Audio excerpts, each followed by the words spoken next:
Hello dear students, welcome to ASC starter. मैं आपको इस वीडियो में नरेशन करवाने जा रहा हूँ। ठीक है, इसको डायरेक्ट एंड इनडायरेक्ट स्पीच भी कहते हैं।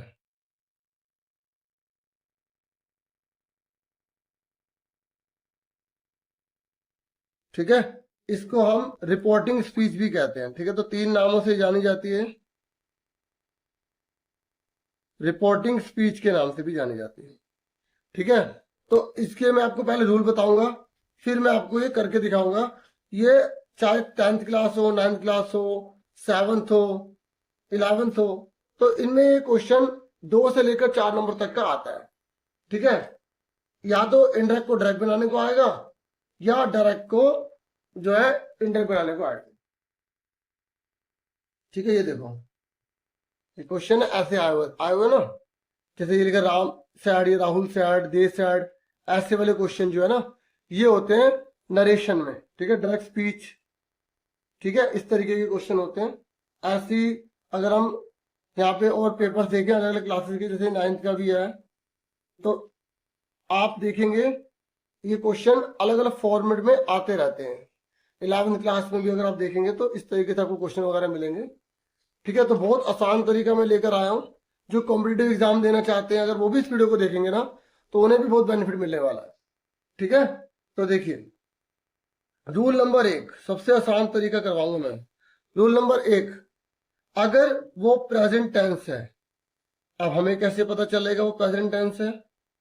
यहां से पता चलेगा। अगर यहां पर से लिखा है, ठीक है, अब मैं फुल स्टॉप की बात करूंगा। फुल स्टॉप किसे, काय की फुल स्टॉप? यहां पर, ये जब पूरा सेंटेंस खत्म हो रहा होगा ना, यहां पे अगर ये फुल स्टॉप है तो इसकी बात कर रहे हैं। ठीक है, जैसे यहां पर ये पूरा सेंटेंस खत्म हो रहा है, क्वेश्चन मार्क है, तो दो होते हैं, या तो क्वेश्चन मार्क होगा या फुल स्टॉप होगा।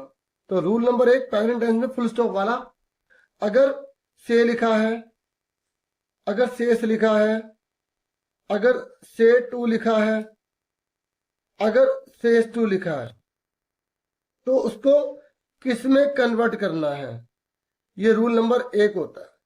तो अगर से लिखा है तो उसे से ही रहने देना है, शेष है तो उसे शेष ही रहने देना है। अगर टू लिखा आ गया तो इसका बन जाएगा टेल, अगर एस लगा तो हो जाएगा टेल्स। ठीक है, क्लियर हो गया अच्छे से? रूल नंबर 1 अभी चल रहा है, रूल नंबर 1। ठीक है, तो ये प्रेजेंट टेंस में हो गया फुल स्टॉप। ठीक है, दूसरा रूल है क्वेश्चन मार्क। क्योंकि रूल है, हम कौन सा मैथ कर रहे हैं, इसी में कर देते हैं। रूल तो सिखा रहा हूं। तो अगर क्वेश्चन मार्क आए तो से का क्या होगा, आस्क हो जाएगा। ठीक है, अगर शेष लिखा आ जाए तो आस्क हो जाएगा। ठीक है, अगर से टू लिखा आ जाए तो आस्क हो जाएगा, और अगर शेष टू लिखा आ जाए तो भी आस्क हो जाएगा। ठीक है, क्लियर हो गया? रूल नंबर 1 क्लियर हो रहा है? अभी क्या था, प्रेजेंट टेंस था, मतलब ये प्रेजेंट में थे। अगर पास्ट में हो जाए, देखो ज्यादातर जो नरेशन आती है ना, वो पास्ट में आती है। पास्ट मतलब जैसे यहाँ सैड लिखा है, सेकंड फॉर्म लिखी है ना। ठीक है, देखो सारा पास्ट में दिया है। अगर हम इसमें भी देखें तो यहाँ पर दो जने बातचीत कर रहे हैं, लेकिन यहाँ लिखा है नहीं, सैड वगैरह नहीं लिखा ना। तो अब हमें कैसे पता चलेगा वो पास्ट है प्रेजेंट है? तो हमें आगे हिंट दे दी इन्होंने, देखो ये लिख दिया, सेकंड फॉर्म लिख दिया ना, दो जनों के बीच बातचीत, ये आंसर लिख दिया। पहला जो स्टेप है ना, रूल नंबर 1, इन्होंने सोल्व करके दे दिया यहाँ पर। अगर यहाँ पर ये लगाया होता, ये अगर ये लगाया होता तो वो प्रेजेंट होता। ठीक है, लेकिन सेकंड फॉर्म लग गई तो पास्ट है। तो रूल नंबर 1 पहचान में आना बहुत ज्यादा जरूरी है। रूल नंबर 1 से ही सेंटेंस हमें देखना है, पास्ट में करना है, प्रेजेंट में करना है। ठीक है, अब पास्ट में अगर कैसे पता चलेगा, सैड लिखा आ जाए या फिर हमें रूल 1 का आंसर दिया होगा, उससे हमें हिंट मिल जाएगी। ठीक है, अगर सैड लिखा आ जाए, जैसे यहां पर इस पेपर में यहाँ सैड लिखा है, तो क्या करेंगे? अगर फुल स्टॉप है तो क्या करेंगे, क्वेश्चन मार्क है तो क्या करेंगे? सैड है या सैड टू है, दो ही होते हैं इसमें। सैड है तो सैड ही रहेगा, सैड टू है तो वो टोल्ड हो जाएगा। कुछ बच्चे समझ भी गए होंगे कि सर जिस तरीके से इसमें हुआ वैसे इसमें भी हो रहा है ना। अगर सैड है तो क्या होगा, आस्क्ड हो जाएगा। जैसे यहां पर देखो, से का से था, लेकिन जब क्वेश्चन मार्क था आस्क बन गया। ऐसे सैड का सैड है, है ना, लेकिन क्वेश्चन मार्क तो सैड का आस्क्ड हो गया। अब देखो यहाँ पर हमें हिंट मिल गई थी ना आस्क्ड, तो हम समझ गए ये पास्ट रूल है ना। तो आपको ये पता होना चाहिए प्रेजेंट रूल है पास्ट रूल है। 90% जो क्वेश्चन आते हैं वो पास्ट रूल के आते हैं, क्योंकि प्रेजेंट रूल अगर आ जाता है ना तो आगे का सारा सेम उतर जाता है, बस थर्ड रूल अप्लाई होता है, फोर्थ रूल अप्लाई बहुत कम होता है इसमें। 4 रूल है इसमें, सुन रहे मेरी बात। अब यहाँ पर अगर सैड टू लिखा आ गया तब भी यहाँ पे आप आस्क्ड ही लिखोगे, ठीक है। तो ये रूल नंबर 1 क्लियर हो गया, अच्छे से समझ आ गया।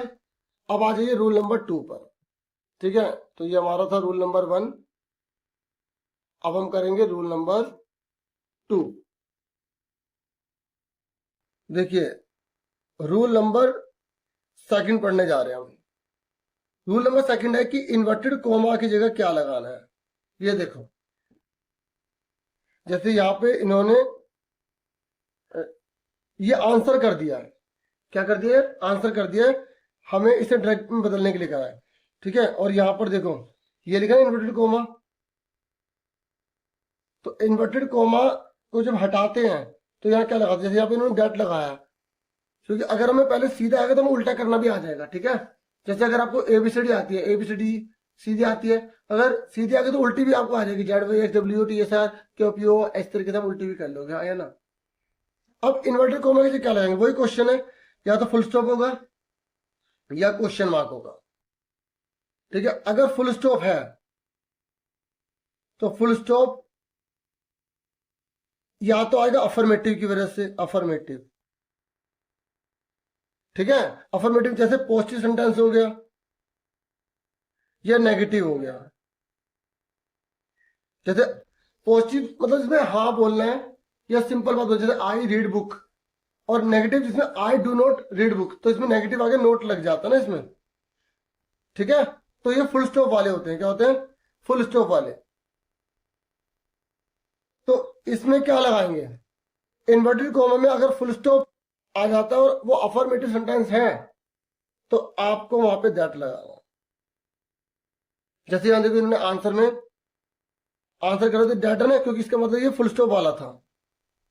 तो जब हम इसको वापस उल्टा करेंगे तो इन्वर्टेड कॉमा जब लगाएंगे इसमें तो फुल स्टॉप वाला लगाएंगे, ठीक है। सुन रहे मेरे भाई, जैसे अगर मान लो ये है यहाँ फुल स्टॉप है ना, तो यहाँ क्या लगेगा, दैट वाला आंसर आएगा। इसका अगर आंसर करेंगे तो दैट वाला आंसर आएगा। ये देखो, ये देखो,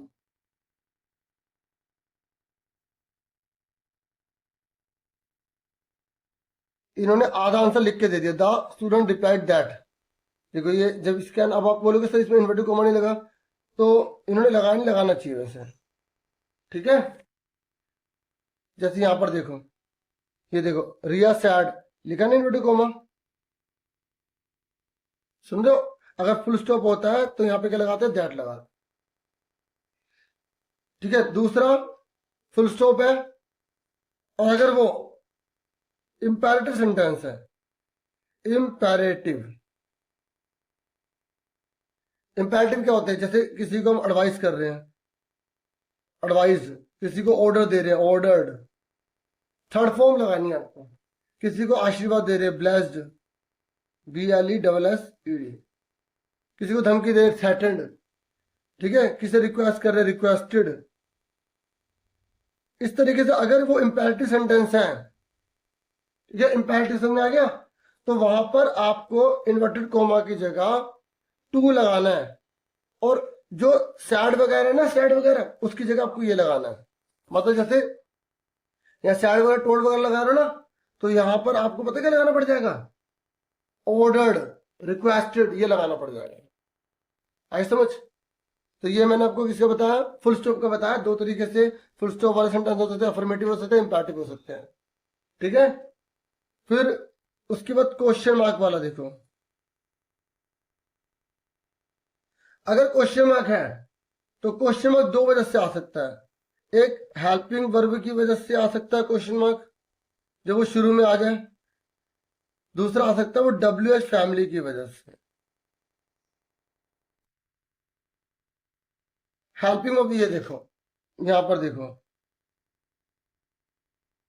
इसमें तो कहीं भी इन्होंने हेल्पिंग वर्ब नहीं मतलब सिंपल उसके यहाँ देखो, ये रहा, ये डिड लगा ना शुरू में, और ये क्वेश्चन मार्क है, क्वेश्चन मार्क है लेकिन हेल्पिंग वर्ब की वजह से आया है, तो ये क्या कहलाएगा, ये हेल्पिंग वर्ब वाला कहलाएगा क्वेश्चन मार्क। तो हेल्पिंग वर्ब कैसे पहचानोगे, शुरू में आ जाए, शुरू में अगर डू आ गया, डस आ गया और क्वेश्चन मार्क बना हुआ है, डिड आ गया, इज आ गया, एम आ गया, आर आ गया, यहां तक कि ऑक्सिलरी वर्ब्स भी आ गई, तब भी अगर क्वेश्चन मार्क है तो वहां पर भी क्या रूल लगेगा वो बताने जा रहा हूं। वाज वर आ गया, हैज आ गया,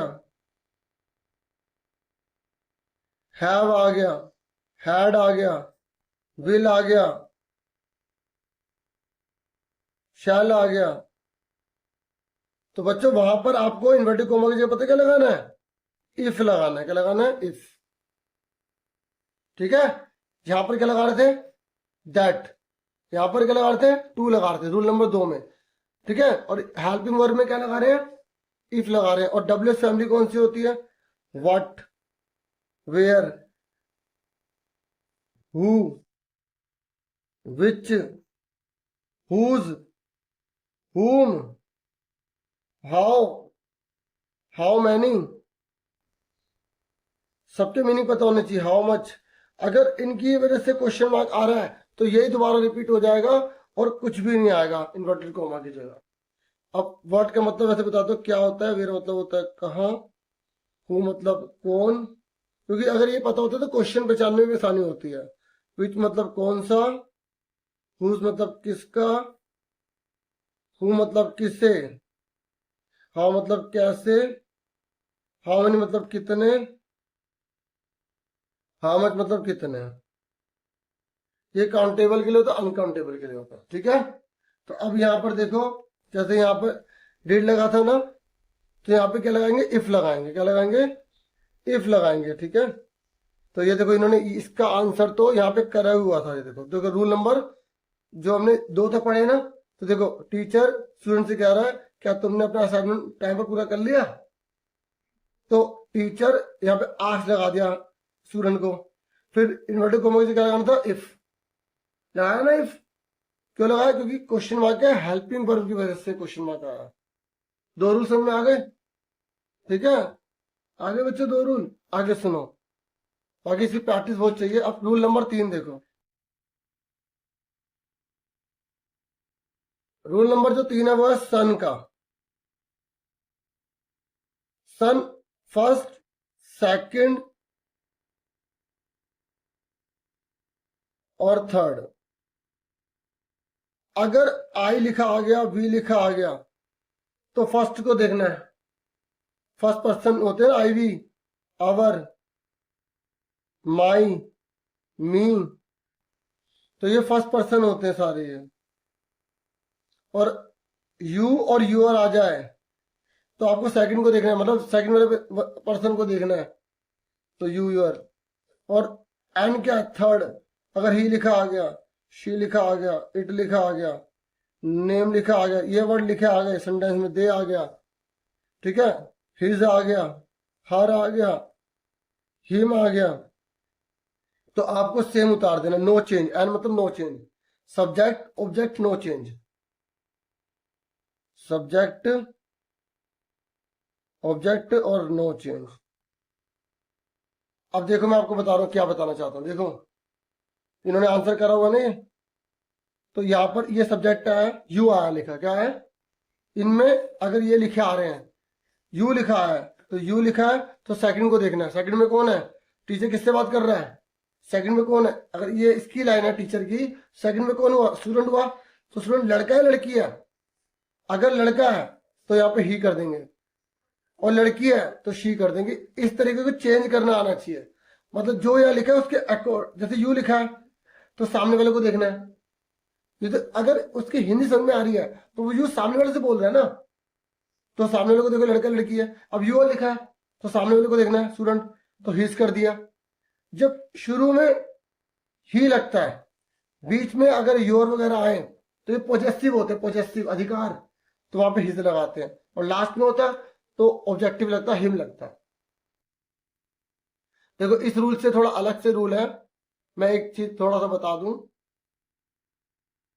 ठीक है, ये देखो थोड़ा सा आपको बता दूं, एक होता है सब्जेक्ट, एक होता है ऑब्जेक्ट और एक होता है पॉजेसिव। ठीक है, तो आई क्या सब्जेक्ट, तो इसका ऑब्जेक्ट होगा मी। पॉजेसिव क्या होगा इसका, माई, मेरा है, अधिकार। या तो इस बच्चे को सेंटेंस का मीनिंग क्लियर हो जाए तो अधिकार के हिसाब से वहां पे मी नहीं लगाएगा, आई नहीं लगाएगा, माई लगाएगा, अगर अधिकार की बात आती है तो। ठीक है, वी आएगा, ऑब्जेक्ट होगा तो अस लगेगा, लेकिन अगर अधिकार वाली लाइन आ गई हमारा तो और लगेगा। ये छोटे छोटे रूल याद होना चाहिए। ही का हिम होता है, लेकिन अधिकार वाला है तो हिज होता है, कि उसका होमवर्क। इस तरीके से शी आ जाए तो क्या आएगा, हर, और ये दोनों सेम आते हैं, इसमें कंफ्यूजन ही नहीं है। दे का क्या होगा, दे का दाम होगा और यहाँ पे देयर हो जाएगा। ठीक है, इट जानवर वस्तु पक्षी के लिए लगाते हैं तो इट का यहाँ पे इट रहेगा, लेकिन पोजेसिव में इट्स हो जाएगा। और नेम का तो नेम तो बदलता ही नहीं है ना। ठीक है, नेम मतलब किसी का नाम हो गया। ठीक है, रूल नंबर आया थर्ड। ठीक है, तो अब जैसे यहां पर देखो, देखो I will come to the party, तो सैड के सैड लिखेंगे, फुल स्टॉप लिखा है तो यहाँ पे दैट लग गया, rule number 2। Rule number 3, I कौन है, रिया। जब आई लिखा आता है तो पहले को देखना है, ये लिखा, जब ये लिखे आते हैं तो पहले वाले पर्सन को देखना है। पहले वाला पर्सन कौन है, रिया। वैसे इसमें दूसरे पर्सन का नाम ही नहीं दे रखा, तो दूसरे को जो मर्जी मान लो, पर हमें आई लिखा तो पहले को मानना है। तो पहला रिया दे रखा है, लड़का लड़की है, लड़की है तो शी हो जाएगा। ठीक है, अब आ जाओ रूल नंबर 4 पे। देखो रूल नंबर 4 तभी अप्लाई होता है जब वो पास्ट में चल रहा हो। ठीक है, पास्ट में चल रहा हो, क्योंकि प्रेजेंट में तो बाकी सारा सेम उतर जाता है। तो थोड़ा सा जो रूल नंबर 4 यूज होगा वो बता देता हूं। देखो, अगर वर्ब की फर्स्ट फॉर्म लिखी है तो आपको वर्ब की सेकंड फॉर्म कर देना। अगर डू नॉट लिखा है वहां पे तो डिड नॉट कर देना है। क्या कर देना, डिड नॉट कर देना। और खाली अगर डू आ गया या डज आ गया, खाली डू डज हो गया और वहां पे नोट नहीं था, नोट नहीं था, तो आपको वर्ब की, क्योंकि इसके साथ में वर्ब की फर्स्ट फॉर्म भी होगी, तो आपको वर्ब की सेकंड फॉर्म कर देनी है और डू डज गायब हो जाएगा। सुन रहे हो? और अगर डिड लिखा आ गया, डिड लिखा आ गया तो आपको यहाँ पे हैड प्लस वर्ब की थर्ड फॉर्म कर देना है। अगर इज एम आर लिखा आ गया, ये रूल है, इज एम आर लिखा आ गया तो आपको वाज या वर कर देना है सेंटेंस के हिसाब से। अगर वाज वर लिखा आ गया तो आपको हैड बीन कर देना है। अगर कैन लिखा आ गया तो कुड कर देंगे। विल लिखा आ गया तो वुड कर देंगे। ठीक है, शैल लिखा आ गया तो ज्यादातर वुड ही हो जाता है। आई होगा तो शुड लगा देना, नहीं तो सबके साथ वुड ही लगा देना। ठीक है, ऐसे अगर हैज आ गया, हैव आ गया तो वहां पे हैड कर देंगे। ठीक है, हैज हैव लिखा आ गया तो क्या कर देंगे, हैड कर देंगे। सुन रहे हो? ये रूल है। और इसके अलावा अदर रूल क्या है, अगर हेयर मतलब उसमें पास की बात हो रही है तो आंसर देते वक्त देयर कर देते हैं। क्वेश्चन मार्क होता है तो उसके फुल आंसर में फुल स्टॉप ही आता है, आंसर में फुल स्टॉप आता है। और डब्ल्यू एच फैमिली के साथ अगर हेल्पिंग वर्ब है तो आंसर में डब्ल्यू एच फैमिली, सब्जेक्ट और हेल्पिंग वर्ब बाद में चली जाती है। समझो प्यारो, अच्छे बच्चों। ठीक है, और ऐसी कुछ और है, नाउ का देन हो जाता है, दिस का दैट हो जाता है। मैंने एग्जाम्पल के साथ बहुत सारी लंबी वीडियो बना रखी, वो भी देख लेना। ठीक है, और टूडे का TODAY, टूडे का डेड डे हो जाता है। टुमारो का नेक्स्ट डे हो जाता है।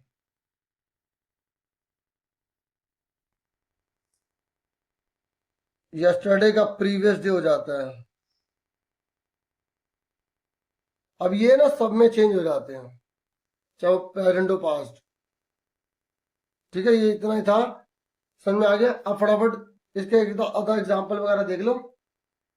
देखो, the teacher said the sun rise in the east. जो यूनिवर्सल ट्रुथ होते हैं वो कभी चेंज नहीं होते, ये भी याद रखना। सुन रहे हो? क्योंकि सूरज हमेशा पूर्व से निकलता है, ये बदल नहीं सकता। तो रूल नंबर 1 लगाएंगे, तो द टीचर लिखा, सैड है ना, तो सैड लगेगा रूल नंबर 1 के हिसाब से। फिर उसके बाद इन्वर्टेड कॉमा की जगह डैट लग जाएगा सेकंड रूल के हिसाब से, क्योंकि फुल स्टॉप है। बाकी सारा सेम उतार देंगे क्योंकि यूनिवर्सल ट्रुथ है। ठीक है, सेकंड फॉर्म नहीं होगी यहां पर।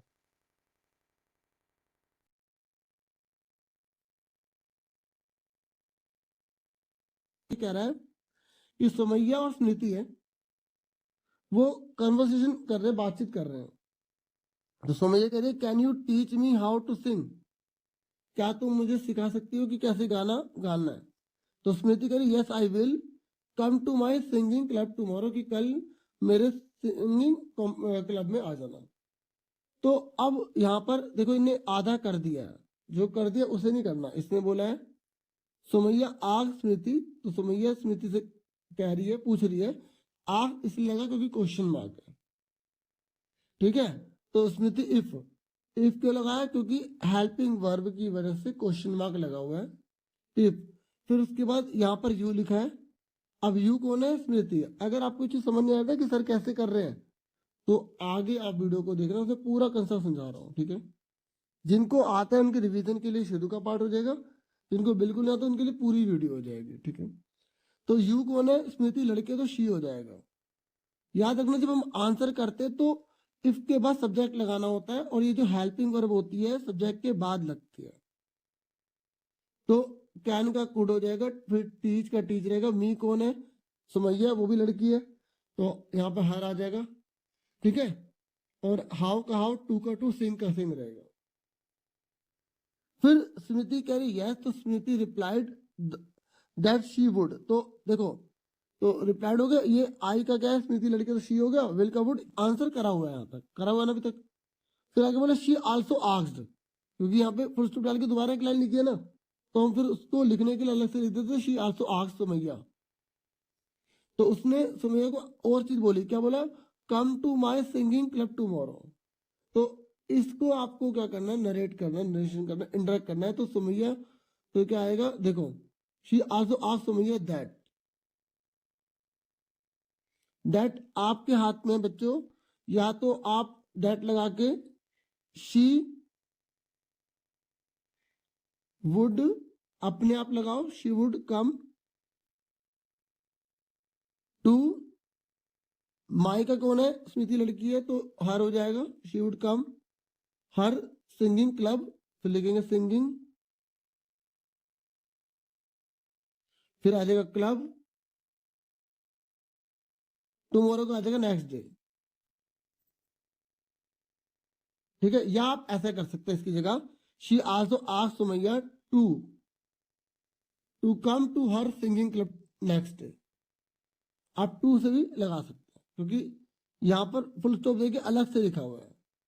या तो सब्जेक्ट खुद लो, या सब्जेक्ट नहीं लगा दो, टू लगा के इंफिनिटिव लगा के उसको कंप्लीट कर सकते हैं, दोनों सही है। क्लियर हो गए? फिर उसके बाद और ढूंढो कौन से हैं। यहां पर हम देखते हैं नीचे, ये देखिए, फिर 7वें नंबर पर आया हुआ है। यहाँ पे नित्य है, when are you joining the dance classes? तुम डांस क्लासेस कब ज्वाइन कर रही हो? तो ये क्वेश्चन मार्क है, या डब्ल्यू फैमिली है। क्वेश्चन मार्क दो वजह से होता है, हेल्पिंग वर्ब और डब्ल्यू फैमिली। फिर साक्षी कहिए, I am joining the classes on the 18th, जो 18th आ रही है उसमें ज्वाइन करूंगी। Do you wish to join along? क्या तुम साथ में ज्वाइन करना चाहते हो? इच्छा है तुम्हारी? तो अब देखो, इसका आंसर कर दिया इन्होंने, नित्य आज साक्षी वैन। देखो, जब हम क्वेश्चन की प्रैक्टिस करते हैं तो उसका क्वेश्चन अगर बन के आएगा तो हमें अच्छे से आ जाएगा। तो नित्या क्वेश्चन मार्क है तो पूछ रही है आस्क्ड साक्षी से। जब डब्ल्यूएस फैमिली आती है तो डब्ल्यूएस फैमिली उतर जाती है वहीं पर सेम। तो ना तो इफ लगाते ना टू लगाते ना दैट लगाते। इफ लगाया, लेकिन मैंने क्या कहा था, जब इफ आ जाता है या दैट लगता है तो उसके बाद हमेशा सब्जेक्ट लगाते हैं। पर यहाँ वैन आया तो वैन के बाद भी सब्जेक्ट लगेगा, क्योंकि क्वेश्चन मार्क का फुल स्टॉप बन जाता है। उसके बाद अब देखो यू कौन है, साक्षी लड़के, तो शी और आर का बाद में वास बन जाएगा। ठीक है, ये देखो शी और आर का बाद में आएगा वास। ज्वाइनिंग द डांस क्लासेस, ये लिखा हुआ था आंसर।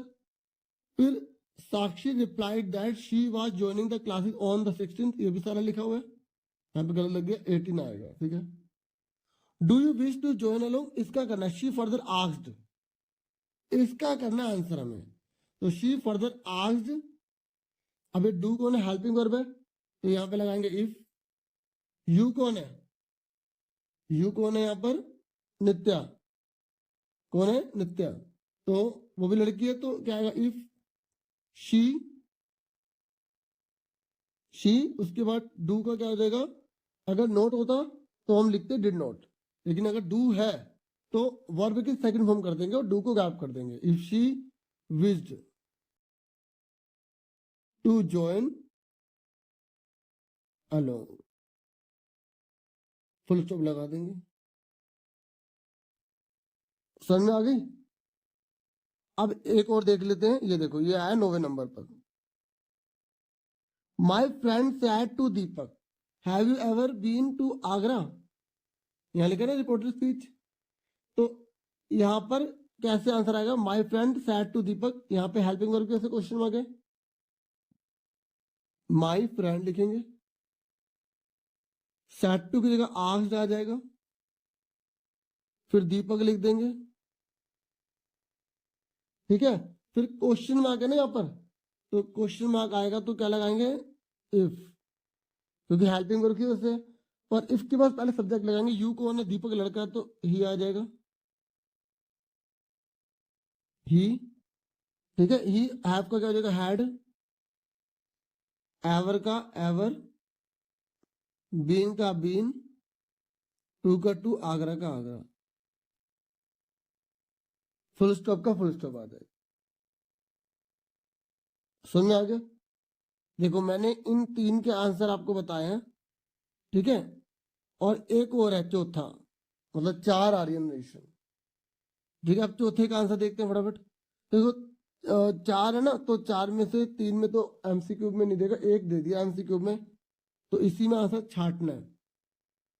तो यानी कि mother, why are you late from school Amit, तो mother asked Rohit why was he late from school, ये ना गलत छप गया यहाँ पे, वाई ही वास आएगा।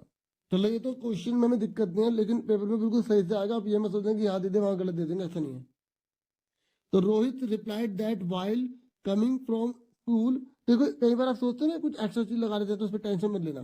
तो replied that while coming from school, ये लिखा हुआ है, टू बस स्टॉप लिख दिया। अब इसका करना है, इसका करना है, तो बताओ क्या आएगा। आई कौन है, रोहित लड़का है, ही आएगा, सब में ही लिखा है। ऐसा क्वेश्चन तो काटने वाला करना। अब यहां पर लिखा है स्लिप्ड, जब वर्ब की सेकंड फॉर्म आती है तो आंसर करते वक्त हैड प्लस थर्ड फॉर्म लग जाती है। अब ये पता होना चाहिए, आप आगे की वीडियो देखोगे ना, भले स्पीड से देख लेना, आपको सारा रूल पता लग जाएगा। तो हैड स्लिप्ड कहाँ लिखा है, ये लिखा, तो ये कट गया, ये गलत है, ये कट गया गलत है, ये कट गया गलत है। लो, ये तो हमें एक बार में आंसर पता लग गया, हाँ है ना। तो ये इसका बी आंसर है, ही हैड स्लिप्ड। अब हमें आगे के रूल देखने की भी जरूरत नहीं पड़ी, पता लग गया इसका आंसर क्या है, बी।